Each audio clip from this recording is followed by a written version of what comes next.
Ini bagus nih pertanyaannya, terus terang soroha.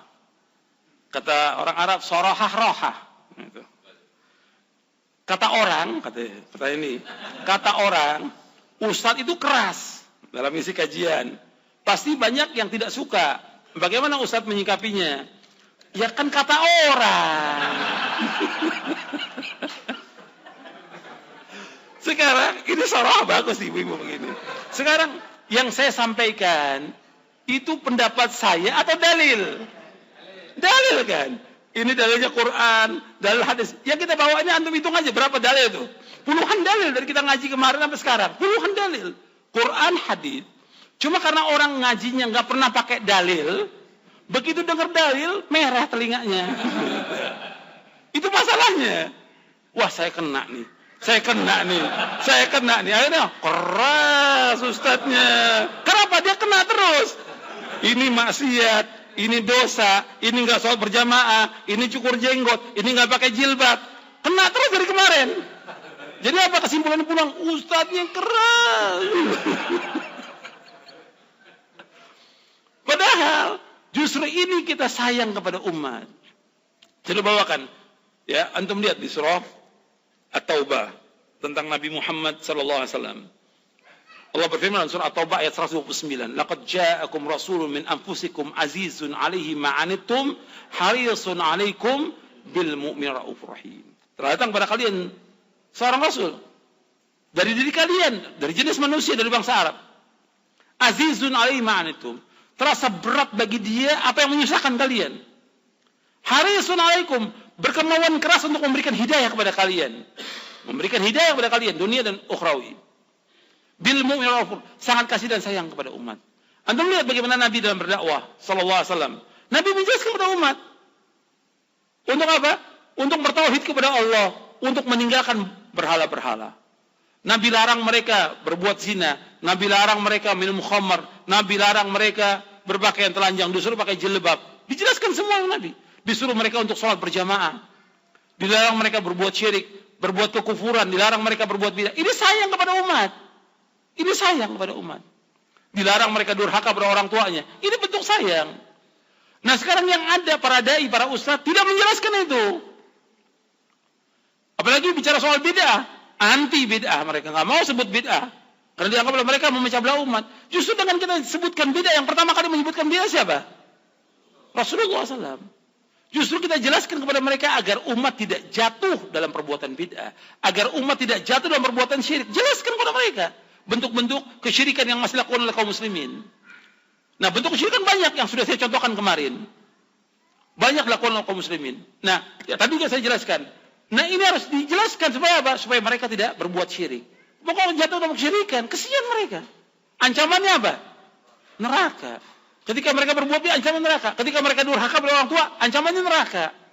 Ketika mereka makan riba, ancaman neraka. Ketika mereka tidak pakai jilbab yang sempurna, ancaman neraka. Karena bukan dua golongan yang termasuk neraka. Di antaranya perempuan-perempuan yang berpakaian tapi telanjang. Ancaman masuk neraka. Nggak main-main neraka. Kalau antum mengetahui tentang api dunia yang paling panas di muka bumi ini, di mana? Enggak, yang panas di muka bumi apa aja? Bukan, saya contoh. Apa aja yang panas di muka bumi? Maka neraka lebih panas lagi daripada itu. Apakah bentuknya lahar atau apa saja yang orang ditaruh matang gitu. Panas sekali, membakar. Neraka lebih daripada itu. Kan kalau sudah begini orang hati-hati. Mesti berarti ini berkaitan dengan neraka. Maka masalahnya kata Nabi kalau berkaitan dengan surga dan neraka, azim, masalah yang besar, bukan masalah kecil.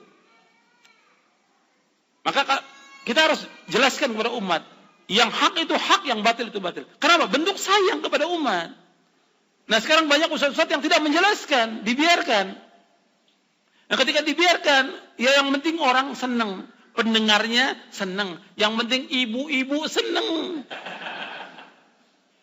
Ini namanya restoran makanan. Nah, dicicipi enak. Enggak enak, udah cari restoran yang lain. Ini dakwah nggak bisa seperti makanan. Dakwah yang hak harus katakan hak, yang batil. Kalau dia menyembunyikan si ustaz, berat ancamannya. Allah sebutkan dalam surah Al-Baqarah ayat 159. Allah berat ancamannya bagi orang-orang menyembunyikan ilmu. Nggak dijelaskan kepada umat yang hak itu hak, yang batil itu batil. Dan itu yang banyak terjadi. Gitu. Nggak boleh dalam Islam. Kita harus jelaskan. Nah akhirnya gimana? Tuduhannya karena kena dia syirik ada dia berbuat. Bid'ah ada, maksiat ada. Akhirnya apa? Keluar dari kajian keras. Padahal justru ini tegas bukan keras. Ini bukan batu loh, dalil ayat Quran dan hadis, bukan batu.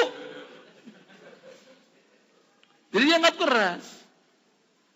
Kemudian kalau ada yang menyampaikan enak, sejuk. Jadi gimana? Gimana ukuran dakwah itu gimana? Kok dinilai oleh orang awam? Yang bisa nilai dakwah itu benar dan tidak, ya para dai, para ustadz. Dakwahnya benar, bukan orang awam. Kalau makanan, kue, ya serahkan pada ibu-ibu enak dan tidaknya. Tapi kalau dakwah, ustadz yang bisa nilai. Sama aja dokter, yang nilai dokter itu baik dan tidak, dokter juga. Insinyur bagus atau tidak, insinyur yang nilai. Begitu kan dakwah yang menilai para ustadz, yang paham tentang Quran dan Sunnah al-Fahmi salam. Baru dia bisa nilai, baik atau tidak. Bukan orang awam, bukan ibu-ibu, bukan. Lagi pakai perasaan nilainya. Ya rusak agama ini. Jelas? Makanya, antum lihat, pernah Nabi SAW ditanya oleh seorang sahabat, ya Rasulullah, ada seorang wanita. Dia rajin sholat malam, tapi lisannya mengganggu tetangganya. Sahabat bilang, dia orangnya baik, rajin sholat malam. Apa kata Nabi? La khaira fiha, hiya min ahli nar. Tidak ada kebaikan bagi perempuan itu. Dia termasuk penghuni neraka. Apa ini keras Nabi sabdakan begini? Nabi menjelaskan dengan benar. Karena apa? Dia tidak termasuk orang yang beriman karena mengganggu tetangganya. Karena masalah tetangga ini masalah iman. Orang mengganggu tetangga nggak beriman kata Rasulullah SAW. Artinya bukan berarti dia keluar dari Islam, tidak. Kurang imannya dia. Meskipun dia sholat malam, tapi Nabi mengatakan dia masuk neraka. Dengan sebab mengganggu tetangganya. Kan kata Nabi, "Man kana yu'minu billahi wal yawmil akhir fala yu'dhi jarahu." Barang saya beriman kepada Allah, jangan dia mengganggu tetangganya. Ini mengganggu tetangganya, dibicarakan, digibahi, difitnah. Ya masuk neraka dengan sebab itu. Ini Nabi ketika bersabda seperti ini, apakah keras atau tidak? Tidak. Gitu. Karena Nabi menyatakan kebenaran kepada umat. Apa dia bilang, kok keras benar ya orang tahajud dibilang masuk neraka? Ya enggak. Kebenaran Nabi sampaikan, sayang kepada umatnya supaya umatnya tidak mengganggu tetangga. Jelas Bu ya?